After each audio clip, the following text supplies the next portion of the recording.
Yeah, so we can begin Yes. now. Okay. Thank you.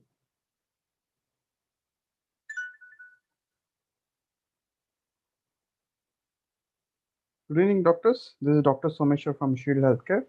I welcome you on behalf of Shield. Thank you very much for joining today's webinar. I request all the participants to post their questions in the comment box given in the below so that we can address at the end of the webinar. And let me welcome today's eminent speaker, Dr. Shilpa Reddy ma'am. Thank you very much for your acceptance of our invitation. And also, it's my honor to introduce you, ma'am.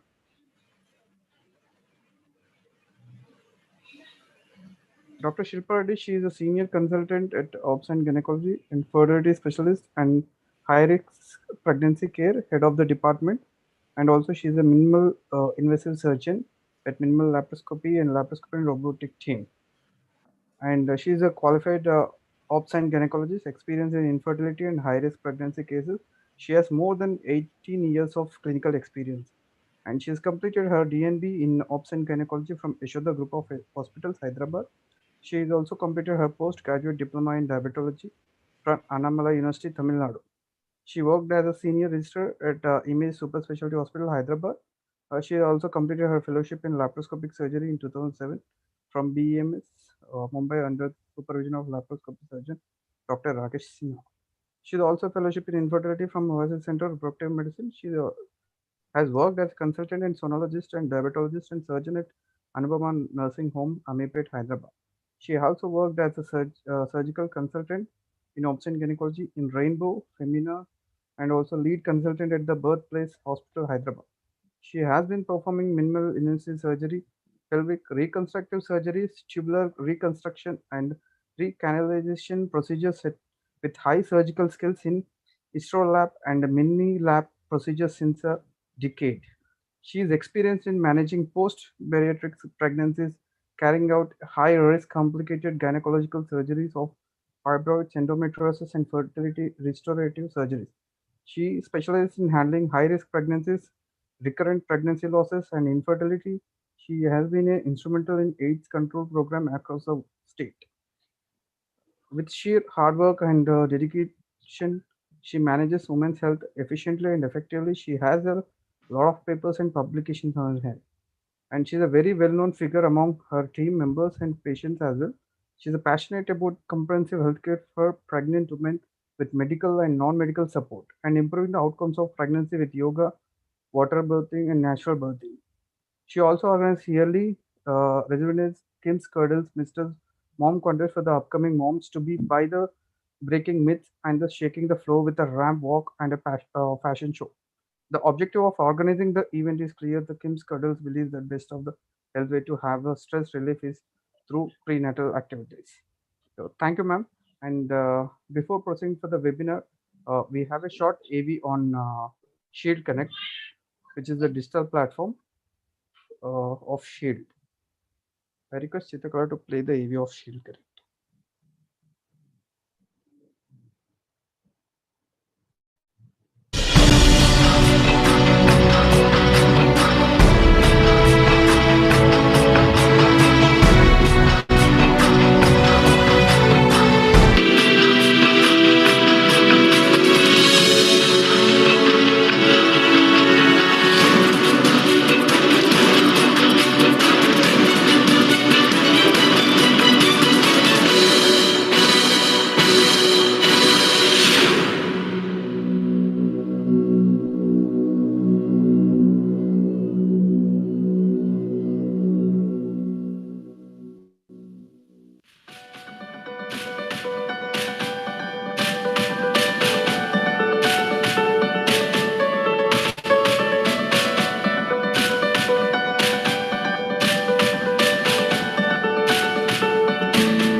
Shield Connect is a digital platform to connect all the doctors at one place through webinars and blogs and scientific related information.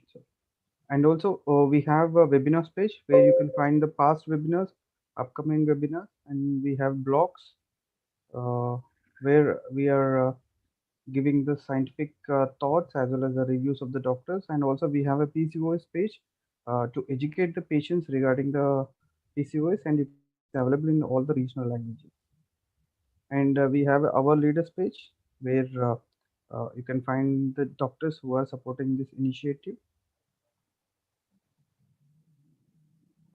Shield Connect strives to improve the state of the patient care, adapting to modern day practices and transforming the healthcare with science driven by innovation.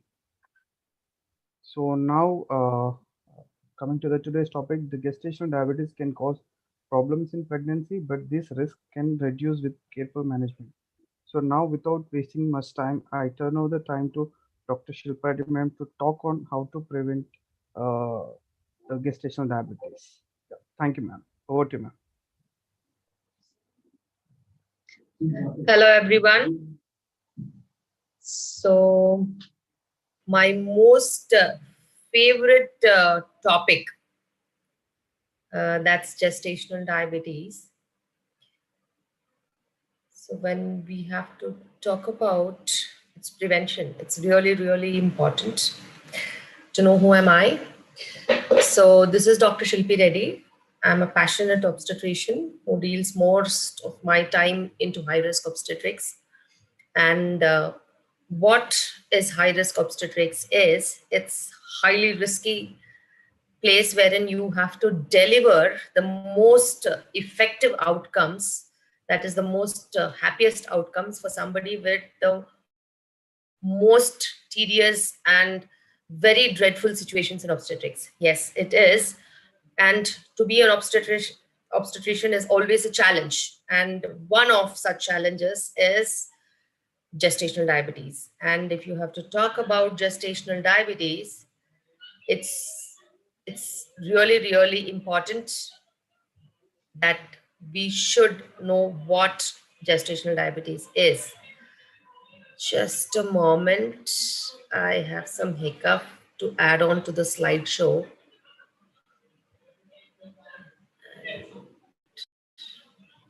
Slideshow.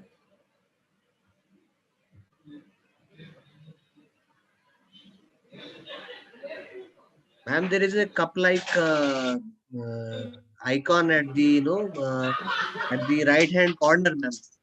Just click that one. Go down. Go down. Go down, ma'am. At the yeah, there is a cup-like thing, no, ma'am, near to the minus sign. Here?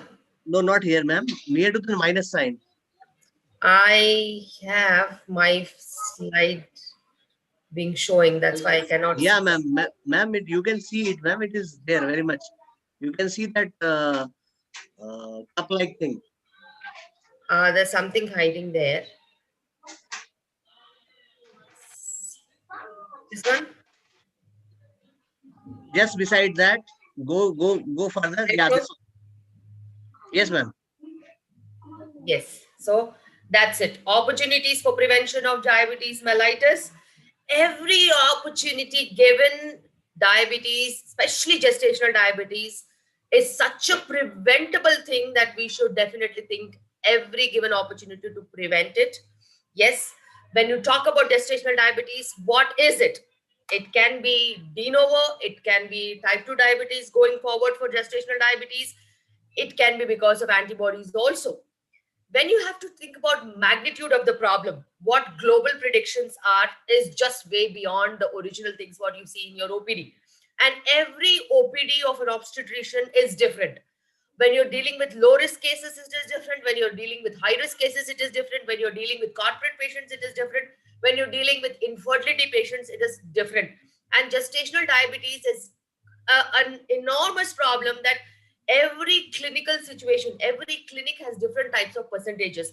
But we have to think about a general average. If it is American, white woman, 3.9%, Asian, it is 8.7%. If it is Europe, 0.6%, to 3.6%. If it is Australia, it is 3.6% to 4.7%. But even in Australia, if it is Indian woman, it is 17.7%. And in China, it is 2.5%, and Japan 2.9%. But the variability is partly because of the different criteria and screening regimes. In my OPD, I have more than 40 to 50% of gestational diabetes showing up in my OPD. So gestational diabetes, never ever think about what the national averages are, what the regional averages are, whatever it is. It can be very different in your scenario. It is really, really important that you should look forward for what your scenario is and the magnitude of the problem in India, say especially Chennai. For a research basis, they've just checked up in a hospital in Chennai where the universal screening program was 18.9%, and in where the fasting plasma glucose was more than 126 and postprandial was more than 140. Trivandrum 15%, Bangalore 12%, and Erode 18.8%. Similarly, different places, different statistics have been shown. So when you have to talk about pathophysiology of GDM, look at the pathophysiology. It can be because of insulin resistance due to placental secretion of anti-insulin hormones, pancreatic beta cell dysfunction caused by genetics, autoimmune disorders, chronic insulin resistance, and a combination of you can look forward for glucose intolerance, hypoglycemia, and beta cell dysfunction. And in late pregnancy, it can be maternal hepatic glucose production, which is increased by 15 to 30% to meet the fetal damage. Whatever said and done, it's all about gestational diabetes mellitus, and you know the etiology right now. So what happens is in gestational diabetes mellitus, there is increased maternal glucose, lipids, and inflammatory response, to which there is increased fetal insulin and fetal macrosomia. And this is the major reason for an epigenetic DNA modifications affecting the offspring energy balance and metabolism. So these babies are more likely to form into a criteria where there is a lot of epigenetic DNA modifications, and there can be childhood obesity and early diabetes mellitus type 2 in the offspring at a later date. So child and adult obesity, in the child, adult obesity and diabetes and cardiovascular disease can manifest very early. So the risk associated with diabetes mellitus, there are enormous number of risks that are associated with diabetes mellitus. They can be categorized into maternal risk and fetal risk. When it comes to maternal risk, it can the gestational diabetes can cause preeclampsia. It can cause increased cesarean delivery because of a big baby, subsequent development of early type 2 diabetes mellitus, 30% maternal mortality rate due to complications, progression of chronic complications of diabetes, gestational hypertension, hypoglycemia, infection, ketoacidosis, polyhydramnios, preterm labor, seizures. You can have spontaneous abortion risk, and maternal birth weight can also be at risk. And with a fetal risk, it can be birth injuries, childhood obesity, hypobilirubinemia, hypoglycemia, macrosomia, shoulder dystocia, respiratory distress syndrome, premature birth, increased cord blood C-peptide levels, the abnormal birth weight, either it can be low or high, increased risk of type 2 diabetes and or gestational diabetes mellitus later in life, and increased incidence of congenital malformations. So when you talk about congenital malformations, two-thirds of them are CVS and CNS abnormalities, 13 to 20 times which are common. The cardiac, most common abnormalities are seen. Central nervous system, like spina bifida and encephaly, 7.2%. Skeletal abnormalities like cleft lip or palate, caudal regression syndrome, genitourinary tract abnormalities, a ureteric duplication, gastrointestinal malformations like anorectal atresia. So what is all about gestational diabetes? It is fetal programming, wherein exposure of high risk of high sugar levels inside the mother can lead to an adverse effect in the early life, in the childhood or in the early adulthood. So fetal programming, adverse environmental insults during pregnancy may lead to diseases later in life. So a scenario wherein an overfed state in gestational diabetes mellitus can cause early exhaustion of beta cells and future diabetes mellitus. Similarly, underfed status also causes programming of underproduction of fetal pancreas producing less insulin, and then future diabetes mellitus. So it can be both fetal fetal underexposure or overexposure of sugars also can lead to a distress like situation, which can lead to early diabetes mellitus in life, in the later part of life. So fetal programming and gestational diabetes mellitus, when you can see this graph, underfeeding and overfeeding both are causing the disease, and normal diet is just giving a lot of health. So when it comes to gestational diabetes and type 2 diabetes mellitus triggered by pregnancy, you have this WHO classification of diabetes mellitus, wherein the four squares, the type 1 diabetes, type 2 diabetes, the other forms of diabetes mellitus, and gestational diabetes. When you talk about gestational diabetes, it is glucose intolerance that appears or is recognized for the first time in pregnancy and closely associated with type 2 diabetes mellitus, and insulin resistance is common to both of them. And why do all pregnant women develop gestational diabetes? When you have to look into the etiologies, pregnancy and post pregnancy. Pregnancy because of placental hormones and insulin resistance. Post pregnancy, it is because of placental removal and normal insulin resistance. So, normal pregnancy has pancreas enough functional to reserve to counter the insulin resistance. But in gestational diabetes, pancreas reserves are lower. And women with a history of GDM have up to 60% increase likelihood of developing gestational diabetes in future pregnancy. So the main reason for this high probability is that the time of the glucose reserves of pancreas are reduced. So if you look into this graph, the gestational diabetes, the dashboard control and the normal, it clearly indicates the scenario. So when you have to talk about the insulin production or action and time in years, gestational diabetes, if you can see the first curve, and gestational diabetes in pregnancy 1 and pregnancy 2, and development of diabetes at a later date. If you see that if the person is gestational diabetes in the first pregnancy, the diabetes in the next later life is quite early compared to non-gestational diabetes. And if you talk about risk factors for gestational diabetes, you can look into the risk factors, that every risk factor has its own significance. If you talk about, if there is history in the previous pregnancy, if your body mass index is more than 25, if your ethnicity as an Asian is also a high risk factor, diabetes in the first degree relative, like father or mother, is also very important. And weight gain also is really, really important after the 18 years of life. So maternal age older than 35 years also is a risk factor. And gestational weight gain in excess of Institute of Medicine guidelines is also another risk factor. And macrosomia in previous pregnancy, you have to be watchful for gestational diabetes. And gestational diabetes as an epidemic unfolding in India. As I have told you that I have 40% of my patients who are GDM, and look into the statistics, the national statistics, the international statistics are definitely lower than what my statistics in my clinic are. It means that not only that it's a high risk situation, but it is also indicating that we need a lot more studies to look into the real time scenario and real time numbers in the general population to look into. So high prevalence, serious problem, and it is underdiagnosed, and there's so much of confusion because the physicians are still ignorant to look into this aspect of gestational diabetes, because they think that they might not it might not be one of the differential diagnoses, but yes, gestational diabetes is one of the certain problems that really existing more than anything right now.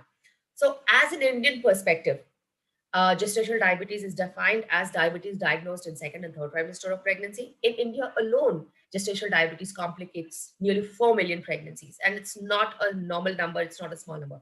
And fetal origin of adult diseases hypothesis, GDM marks a vicious cycle in which diabetes begets more diabetes. Yes, if a gestational diabetes mother is not treated, then you get a pre-diabetic child, which is really very early diabetic in life, and then again gestational diabetes if it's a female child, this vicious cycle goes around and around.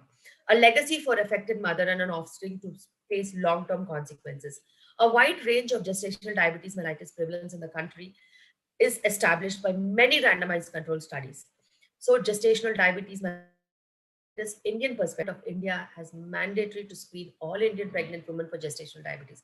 Yes, the first visit you have to screen for the sugars. issues in its operationalization at primary healthcare level. Yes, and it has incorporated at every healthcare level.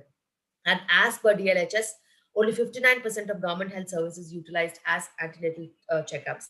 Only 44% of government doctors employed to diagnose GDM. Random blood glucose are usually used. Fasting blood sugars are also used, and postprandial glucose for diagnosing of gestational diabetes. But how specific they are: 46, 18, and 12. So look at the difference of opinion that people, if there is a variation in diagnostic criteria, then you see so much of variation. And the urgent need to curb this epidemic is important. And it is really, really important because we, as an increasing scale of diabetes in the world population, in the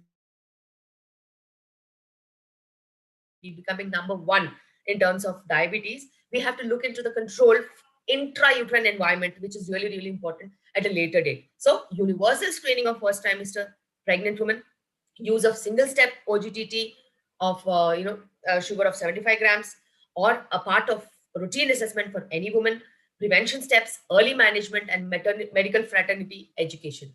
It includes patient education also. So the first and foremost thing is at booking screening. That is really, really important. And if somebody finishes off with the at booking screening and they're normal, still you have to use OGTT, oral glucose tolerance test at any time in the second or third trimester to serially evaluate. So when it comes to curbing the epidemic, what clinically is important is risk assessment. When you talk about a PCOD or family history or obese or previous big child, you definitely have to have an eye over such pregnant women. And once they are pregnant, not only that fasting blood sugar has to be checked, they also have to be a recording of the HbA1c also to indicate the previous 3 months control. And not only such women are high risk, then they have to be subjected to oral glucose tolerance test on a regular basis as a screening method to perfectly catch whenever the glucose parameters are going high. And as patient education, it is really, really important that anybody who's coming for a fertility checkup or a preconceptional checkup, you have to concentrate on their BMIs. Definitely, pregnancy should be advocated with BMIs less than 25. As ideal, if anybody is on the borderline, just decrease the BMI levels. Try to counsel to them about weight loss and adequate glycemic control, the diet pattern that is really, really important. And every practitioner should be explained very clearly that you cannot miss gestational diabetes and you cannot miss any kind of screening program which is related to gestational diabetes. And the earliest that we intervene, the early results that we get. And it's always about prevention steps that you should look forward to. Prevention is definitely better than any kind of treatment and management at a later date. So screening test, what about 75 grams OGTT? There are people who do 100 grams OGTT. There are people who do 100 grams oral glucose challenge test, OGCT. But still, screening with 75 grams of OGTT, I still recommend these criteria: fasting more than 95 or more than 100, and 1 hour, or 1 hour is not more than 140, and 2 hours more than 120. So definitely the American Diabetic Association is different, the WHO criteria are different. What I follow is completely different. I follow a fasting that is less than 100, and 1 hour less than 140, and 2 hours less than 120. And timing of screening, there's also a growing evidence that it should be done as early as possible in pregnancy, and many international guidelines recommend early pregnancy screening. However, there are different guidelines that are there, but definitely if you can do a OGTT, it's very good. If not, if you can do a fasting and post prandial, that's also good. If you can do early HbA1c, that's also very, very good. So what we usually do is, as early as possible, we try to diagnose depending on the high risk factors. And my criteria is around 16 weeks I do a OGTT 75 grams, and again 24 weeks. If there is any risk that is identified, we check them and we scrutinize them and we follow them up with good diet and endocrinology support. So any high risk factors have to be definitely identified. Timing of screening is different for different people, but yes, as early as possible, if you can have a screening test, it's really, really important. And you should never miss gestational diabetes. So you can set your protocol according to your region or your specific this thing. But yes, the earliest possible glucose test, the earliest possible HbA1c, the earliest possible second trimester OGTT and a third trimester OGTT at at the earliest possible, you will not miss anything. And whom and when to screen in the Indian scenario. As I have told you, the criteria what I follow is 75 grams glucose tolerance test or glucose challenge test with single um, post glucose at 2 hours. More than 140 is definitely GDM, and more than 120 is DGTT. So universal screening, first trimester, if negative, again at 24 to 28 weeks, and then at 32 to 34 weeks. And especially when we're doing your ultrasounds on a regular basis, the growth scan is very, very specific in identifying high sugars, especially with the amniotic fluid index and the big baby risk. So national guidelines by Ministry of Health and Family Welfare, pregnant women in the community testing for GDM at the first antenatal visit, 75 grams oral glucose, 2 hours plasma glucose value. So if it is positive, then manage GDM as per guidelines. If it is negative, repeat at 24 to 28 weeks.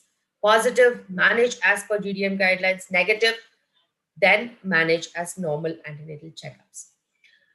So the articles, a lot of articles, the highlights are the incidence of type 2 diabetes is increasing, definitely increasing, because you look into the numbers and you look into the vicious cycle that is happening, and you look into the epidemic of obesity and the high age mothers, you will have an answer. And the family history is also so promising that gestational diabetes is on the rise and it's reaching the peak as much faster than predicted. And gestational diabetes is a potent risk factor for type 2 diabetes. So follow-up for women with gestational diabetes is still inadequate. Establishing active recall screening and implementation of interventions may definitely help. Management issues, you have to educate the pregnant woman, pre-pregnancy counseling, pre-pregnancy testing, pre-pregnancy, BMI management, awareness, family history awareness, PCOD control. It's really, really important. And you have to teach them about nutritional therapy. They can never, ever have junk. And so much of westernization of food into our system, you definitely have to correct that part. Social diet, what their ancestor is to eat, that is really, really important. Just keep them off from white rice and introduce millets or anything that is healthy. As far as diet is concerned, you have to have a proper nutritional therapy. And pharmacological therapy, pre-pregnancy itself, they have to be managing their PCOD, they have to manage their glycemic levels. They definitely have to look into this aspect. And glycemic monitoring and the targets, that is really, really important. Fetal monitoring is by ultrasound, very crucial, because all growth scans are literally important. Not only the first trimester screening for early abnormalities, the second trimester TFA for all congenital abnormalities, and if there is any risk identified, a fetal echo should also be done, including the very scrutinous targeted imaging for fetal abnormalities. It's really, really important. And the growth scans are like Bible, real predictors for any kind of growth parameters that are going beyond 60 or 70 or 80 percentile, and the amniotic fluid index going beyond 18. So anything that predicts those things, definitely you have to have a glycemic control. And you have to have a very good planning for delivery. The more we look into the normal delivery side and the macrosomic fetus that is going towards an uncontrolled diabetes, you have to match them, you have to cater to them, and you have to stabilize the sugars before even practicing for a normal planned delivery. And medical nutritional therapy, yes, the goals: achieve normoglycemia, prevent ketosis, it's a very important thing, provide adequate weight gain, that is very important. And we, in the next slides, we will look into the correct aspects of weight gain for these kind of pregnant women, especially based on their BMIs. And contribute to fetal well-being. The nutritional plan is all about calorie allotment, the carbohydrates distribution, and the calorie distribution in precise. So calorie allotment, you look into the calories, 30 kilocalories per kg, current weight per day in pregnant women who are specifically BMI between 22 to 25. So 24 kilocalories for somebody with 26 to 29 BMI and 12 to 15 calories per kg for anybody with BMI more than 30 and 40 calories per kg if the BMI is less than 22. So it's all a play of BMIs and it's all a play of calories and it's all a play of distribution between carbohydrates, proteins, and the lipids. So carb intake, postprandial blood glucose concentrations can be blunted if the diet is carbohydrate restricted. So complex carbohydrates, you be very precise that it should be complex carbohydrates and those such as those in starches and vegetables that are recommended. And carbohydrate intake is restricted to 33% to 40% of calories, with the remainder divided between protein and fat. Protein 20%. If it is more than 20-25%, also it's good, and fat about 30 to 40%. And with the calorie distribution of 75 to 80% of women GDM will achieve normal glycemia. If you have to look into the calorie distribution, there's a variable opinion, but still the breakfast, lunch, and dinner, as I have told you, 10, 30, 30, and snacks, because they are grossly, there is a lot of appetite that is linked to it in pregnancy. So definitely a snacking option should be distributed between 2 to 3 snacks in a day. And if you have to look into the summary of dietary recommendations, the energy, the carbohydrates, protein, fat, the folic acid, the vitamin D levels, the calcium, iron, and probiotics. So these are really, really important and none of them can be ignored. If you look into the energy, it is, the calorie restriction 30 to 35, 33%, and carbohydrates, a minimum of 175 grams per day. Protein, yes, 1 milligram per kg body weight is mandatory intake, and an additional, 10 to 20% in pregnancy is mandatory. Fat, 20 to 40%. Folic acid, 500 to 600 grams. Vitamin D is really, really important. Since we are not exposed to sunlight, we adequately have to supplement with this vitamin. The calcium, 1000 milligrams per day. Iron, at least of 100 milligrams, which internally supplies only 30 to 40 milligrams per day. And probiotics are really, really important for better absorption of vitamins. Obesity, a modifiable risk factor for gestational diabetes mellitus, because if anybody above BMI 25, if they reduce their weight to ideal BMI, say 22 to 26 or whatever. So if the reduction is before pregnancy planning and before they're pregnant, definitely their risk of getting gestational diabetes is far more lesser. And for every 1 kg increase in pre-pregnancy, the prevalence of GDM was increased by 0.92%. So it is very, very important that women should be of ideal BMI before they plan pregnancy. And definitely this is a modifiable risk factor for gestational diabetes. And anybody who looks into this aspect will have far less of diabetes mellitus in pregnancy. How much weight gain is okay during pregnancy? This is really, really important to date scenario. There are, pestering mother-in-law, and grandmothers for the pregnant woman who indicate them to gain 10, 15, or 20 kgs in their pregnancy, irrespective of the present weight. So it is important that the guidelines are really, really clear and explained to them that previously the pregnancy age was lesser, the pregnant woman weight was lesser, for which they still had a weight gain of 15 to 20 kgs, because the BMI in the previous generations were always less than 18 to 19 BMI. But nowadays there is an incidence of higher BMI wherein women of higher BMIs are expected to gain lesser weight in pregnancy. So who are underweight, yes, they can, gain between, up to 18 kgs. But who have normal weight, it is 11 to 16 kgs. But who have overweight, look into this criteria, because most of your pregnant women currently are between 25 and 29 BMI. and the weight should be between 7 and 11 kgs. Remember, this is the second time that I'm telling you that the weight should be between 7 and 11 kgs for somebody who is 25 to 29 BMI. So it can be anybody with an average height of 60 to 70 kgs. They will definitely be in this 25 to 29 BMI. And the weight that they should gain is between 7 and 11 kgs.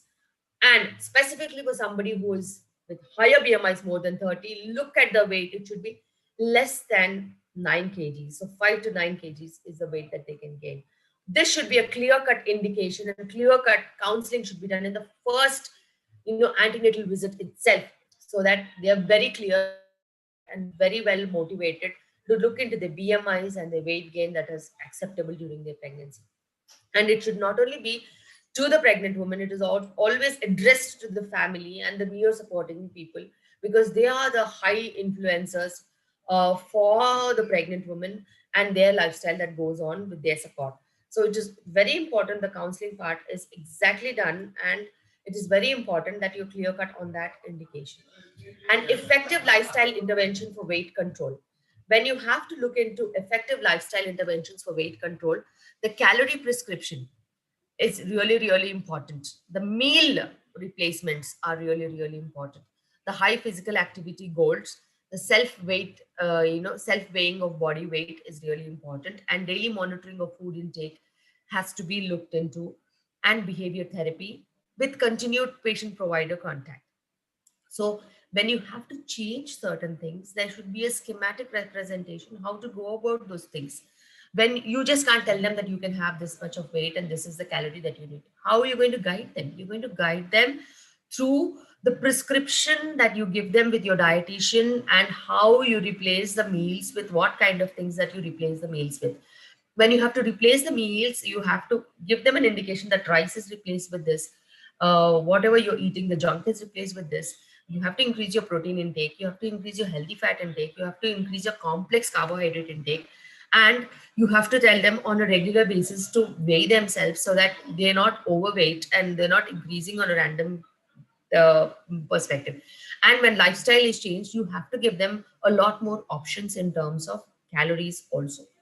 So monitoring blood glucose is really, really important. I always tell my patients to have a home glucose monitoring book, wherein everybody is counseled how to do a glucometer analysis, how to check with the labs and the glucometer correction to be done, because that's really, really important. The lab indicates one value because of venous sample, and the glucometer indicates a capillary sample.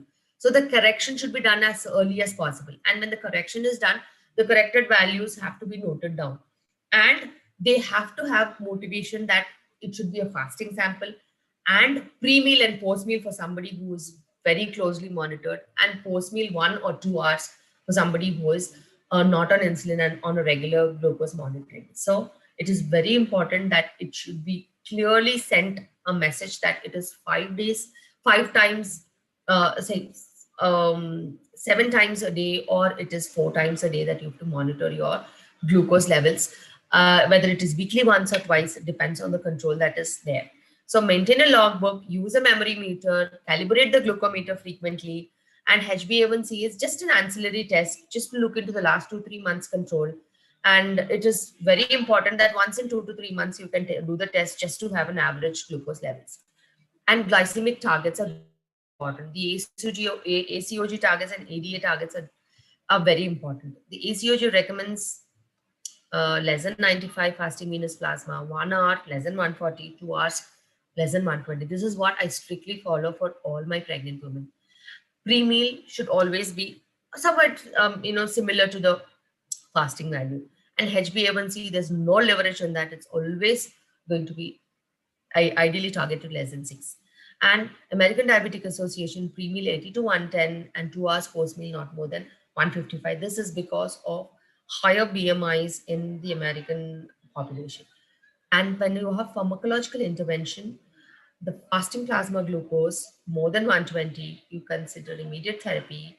Otherwise, you have to monitor for 2 weeks with the diet therapy and then go forward.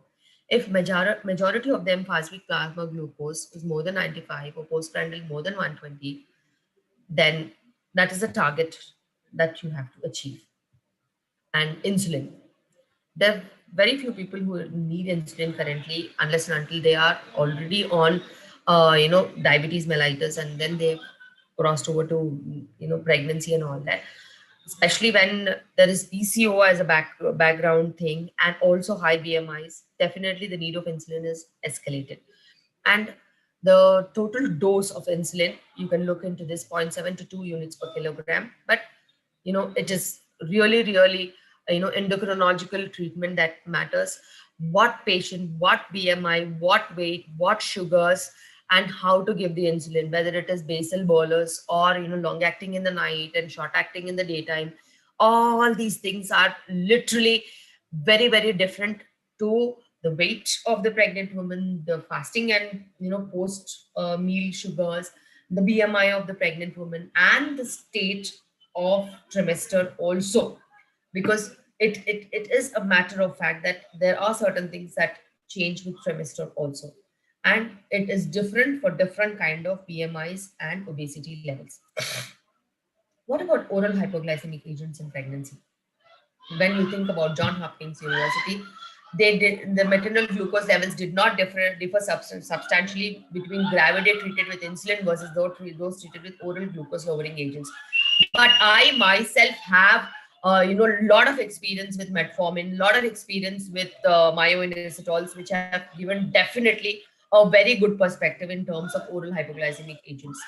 And tolbutamide, chlorpromamide, there's so many things that are there, but definitely safety issues, we have to consider the transplacental support, the transport, and it is really, really important that you have to look into those aspects also. And in second generation sulfonylureas like glyburide, do not significantly cross placenta, but the maternal concentration to the fetal concentrations, really, really important. Metformin also crosses the placenta, but teratogenic, but not teratogenic in the rat models. The oral hypoglycemic agents in pregnancy, metformin is category B. If you can identify with this, it is category B. But no adverse effects outcomes after first trimester, second and third trimester, safe and effective. Versus insulin, no serious side effects, no studies versus glibenclamide. So acarbose, two preliminary studies, thiazolidinones and GLP-1 not studied. So current treatment paradigms, the metformin, the insulin, the ionisitols, very, very important. And every individual drug option has pros and cons.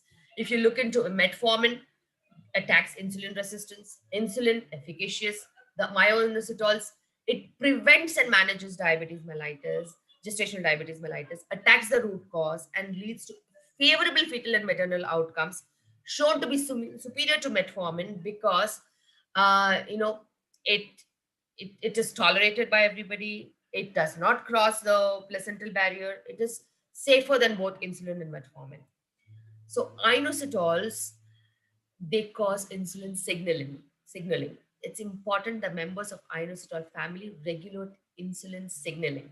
So myoinositol and decanoinositol are the most important members of the inositol family. If you can look into the aspect of insulin acting at the membrane level, you will know how the function of myoinositols is important. Myoinositol and decanoinositol, the gatekeepers, wherein myoinositol and decanoinositol, they function on the insulin signaling and glucose metabolism. The myoinositol necessary for translocation of glucose transporter to the cell membrane and regulates glucose cellular uptake. And decanoinositol stimulates pyruvate dehydrogenase, and which is important for the ATP production by regulating Krebs cycle, and also stimulates insulin beta cell secretion in pancreatic B cells. So all these effects are, they take place when the myoinositol and decanoinositol are present at the physiological ratio of 14:1. So there comes GDM, a state of myoinositol and decanoinositol deficiency, wherein if you can look into this graph in gestational diabetes, how lower the levels of the myoinositol and decanoinositol indicated compared to a normal pregnancy. They're lower than 50%. So uh, if you have to look into the, in the GDM management, in 40:1 ratio in GDM, it normalizes insulin signaling and glucose metabolism. It also increases insulin resistance. Insulin resistance diminishes over a period of time, and blood glucose levels normalize. So it also, the insulin levels become normal. So in myoinositol group, uh, the GDM study 1, wherein the pregnant subjects with family history of just type 2 diabetes mellitus, group A, so group A and group B, when you have to look into these aspects, myoinositol 2 grams twice daily prevents diabetes mellitus. And this graph clearly shows wherein the control group and the myoinositol group, you can look into the GDM rate is so low, and the macrosomia is absolutely, there is no case of microsomia in myoinositol group. And myoinositol and insulin resistance in GDM, when you compare the group A and then the group B, 8-week therapy, look into the aspects wherein fasting glucose level is lesser, fasting insulin level is lesser, HOMA is very well controlled, adiponectin is also controlled. Wherein ionositol versus insulin in GDM, if you look into the GDM patients group A and group B, you look into the insulin requirements in myoinositol group are so low, and maternal weight gain is not as much as in the insulin group, and the induced labor rate group is lesser in the myoinositol group rate. So absolutely no side effects in terms of managing GDM. Wherein the myoinositol and decanoinositol versus myoinositol alone, myoinositol regulates cellular glucose uptake and decanoinositol regulates utilization of this intracellular glucose into energy. So wherein you have an additional advantage of regulating the utilization of this intracellular glucose into energy. So synergistic effect with 40:1. When decanoinositol is added to myoinositol, allows quicker normalization of glucose metabolism. And inositols, very safe in pregnancy. Safety parameters are similar to vitamin B complex group. They're water soluble, they're excreted via urine, and dose of myoinositol 4 milligrams per day, no side effect reported.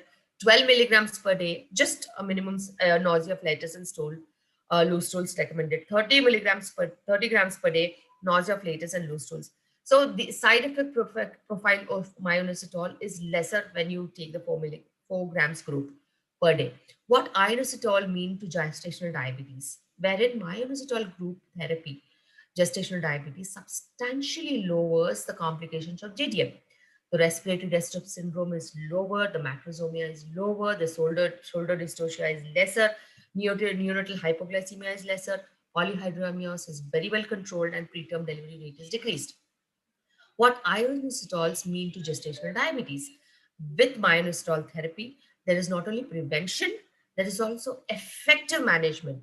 I'm looking into both aspects. One is prevention and effective management, which are very important. And similar conclusions is reached in the comparative group also, wherein it appears that myoinositol shows promise in the risk of gestational diabetes. And the recommendations, the diagnosis of gestational diabetes, the risk factors, you look into the risk factors of higher BMIs, previous macrosomia, previous gestational diabetes, family history, ethnic population, and the screening test being positive, the diagnostic criteria also, even they're positive, you have, the options of health educations and prenatal care, the medical nutrition therapy, the physical activity that we, tell them, and the pharmacological therapy and the blood glucose monitoring, which all play a vital role in terms of management of GDM. And the target blood glucose values are very important. Here it is depicted in millimoles. I still tell all my patients that fasting glucose less than 100, postprandial, anything in 1 hour less than 140 and 2 hours less than 120 is very important. And definitely monitoring for ketone bodies is really important. HbA1c always less than 6%. And home glucose monitoring is definitely a point to counsel them on a regular basis. And it is important that it is not unilateral. And when it is about pregnant women, as we go forward for pregnancy monitoring, it is always indicated that you should do a fetal monitoring also. Fetal monitoring in terms of very good quality growth scans with software predicting and the growth charts that show the percentile of growth, the amniotic fluid, or anything that in terms of a good level 3 or level 4 scan are important, including the Dopplers are very important for gestational diabetes. Recommendations: timing and mode of birth are really really important, because there is closer monitoring. There are agents that cause hypoglycemia. There are agents that cause macrosomia. There are things that are very worrisome. So timing of delivery is really really important, and a euglycemic support is very very helpful to attain a normal baby weight and to have a vaginal birth, and to prevent postpartum complications in the neonate is really really important. The glycemic control is very important, and you should not look into hypoglycemia as well as hyperglycemia at a regular interval monitoring. And recommendations: I have told you about the neonatal hypoglycemia, wherein if the mother has uncontrolled sugars, definitely because of the influence of uncontrolled sugars inside the mother, the baby can have recurrent episodes of hypoglycemia, and the chances of hyperbilirubinemia is also very high. So the initial assessment: carry out blood tests for both polycythemia, hypobilirubinemia, hypocalcemia, and hypomagnesemia for babies with clinical signs. And the recommendations: postpartum care. It's really, really important. The blood glucose control and monitoring should be even controlled, even or monitored even after the delivery is done. For the next 6 weeks to 3 months is the crucial time. And exclusive breastfeeding is encouraged for the mother, because that is very ideal in this situation. And you can shift to metformin, you can shift to glibenclamide for some people who are already previously were on that.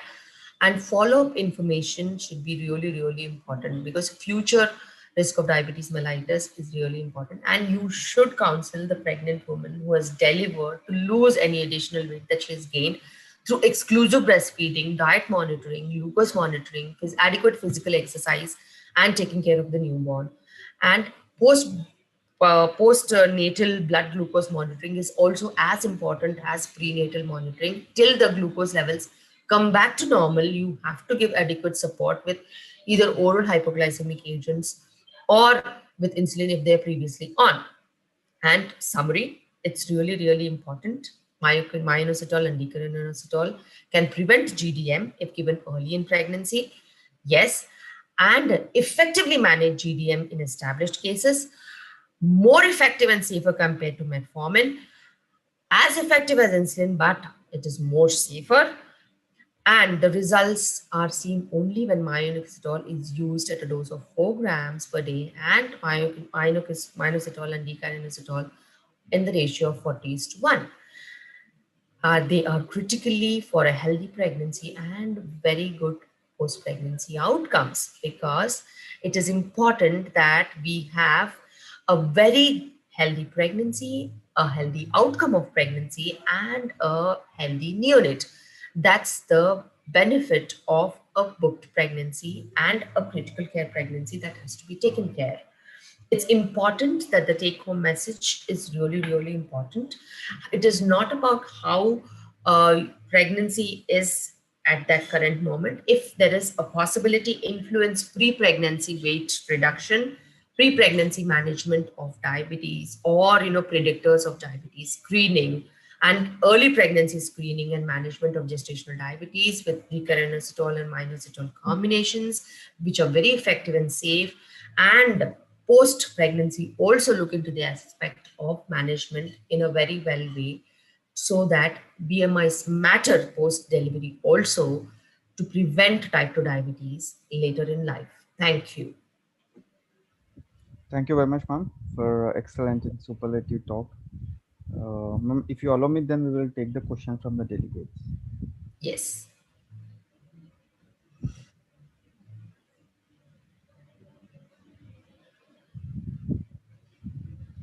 Ma'am, we have a first question, that is whether bariatric surgery before pregnancy in obesity patients will decrease the risk of GDM.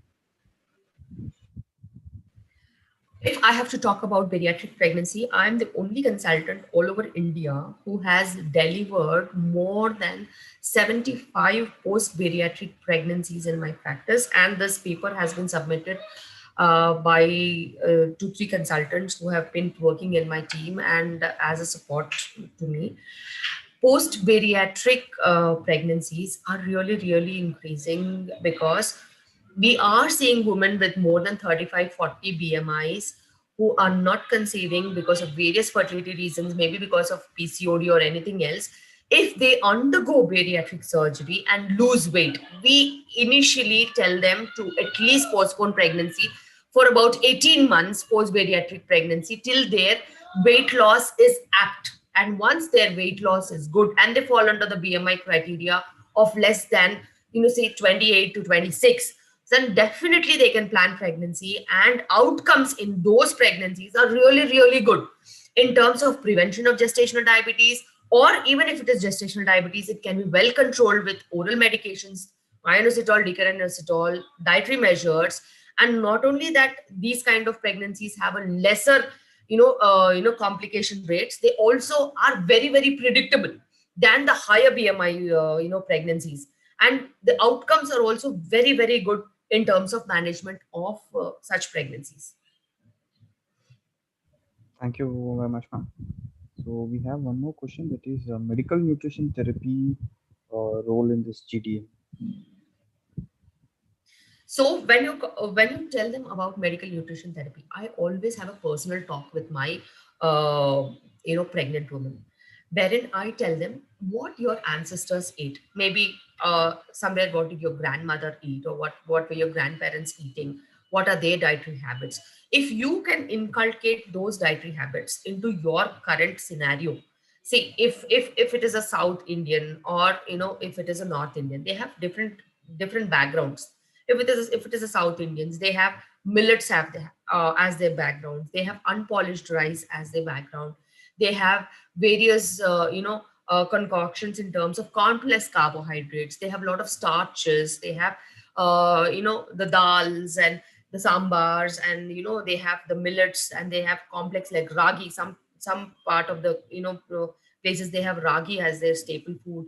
Some parts have the millets have their staple food. Some parts have the rice as their staple food. So instead of the what pandemic that we're having because of westernization of diet, if you can get in, step into your ancestral diet, including the oils that they used, the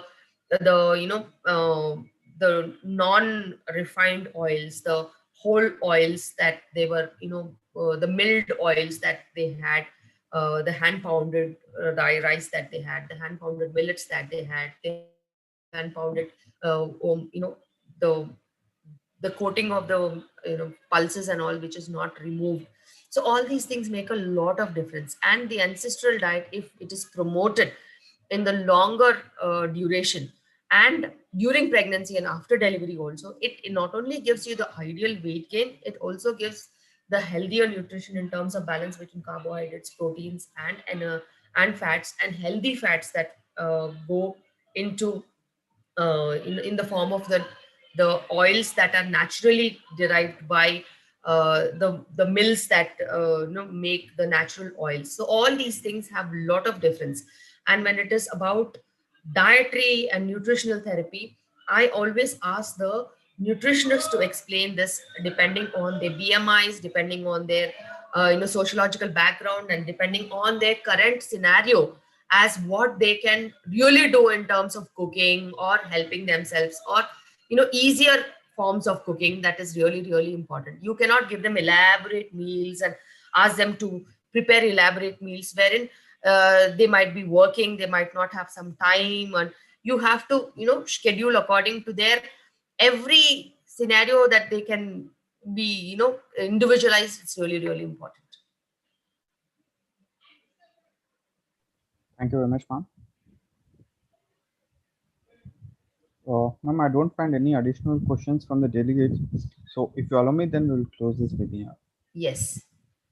So thank you all. GDM is really, really stucking hard on every individual doctor that I'm seeing. My numbers of GDM are really, really high, but I have taken a stance on it. And definitely anybody for preconceptional counseling, I advise them to get back to their normal BMIs as much as possible, shift to organic food, shift to eating regimes that are more predictable and more streamlined, and a sleep pattern which is good enough so that they don't increase their food if they're not, if they're extended working hours. And stress is something that you have to deal with, pollution is something that you have to deal with. And when you shift to organic food, definitely some kind of fertilizers and pollutants that can be removed will be removed, your body is detoxified. And when you have to look into the aspect of diet, it's like a holy thing. And the most sociological diet that you can have closer to yourself, it's more important, and more practical diet is important. When you skip a meal, have a fruit, or have some nuts, have some milk, have some buttermilk, have some sprouts, or have some corn, or anything that is handy. But don't skip a meal. And when you cannot cook, have something that is naturally available, like salad or some fruit or nuts or anything like that. And that gives you more health, rather than skipping a meal or and having higher calorie food content at a later date. And if cooking is a problem, have non-cooked foods as preference. And choosing something is really, really important. And when you choose something, choose organic living and more sustainable living. That's really, really important. And stay away from pollution, have some small plants inside the house that will prevent pollution. And it, for every pregnant woman, the pregnant woman is giving to the next generation. You have to give health to the next generation. It's your duty, as per se. Not only preserving your health is important, the next generation's health is also in your hands. So it is important that problems like gestational diabetes have to be tackled in preconception itself, if not at conception itself. Definitely they have to be controlled in some way or the other for better maternal and fetal outcomes and happier next generations. Thank you. Thank you very much, ma'am. It is always an honor and learning to you, ma'am. Thank you once again for giving your valuable time. We look forward for your support for these learnings. Yeah, thank you very much, ma'am. I also thank all the delegates for participating. Thank you. Thank you, Thank doctor. you. Thank you very much for that excellent presentation, ma'am, and enlightening everyone. And we wish all of you a very safe, colorful Holi. Already that has happened now. So thank you very much once again.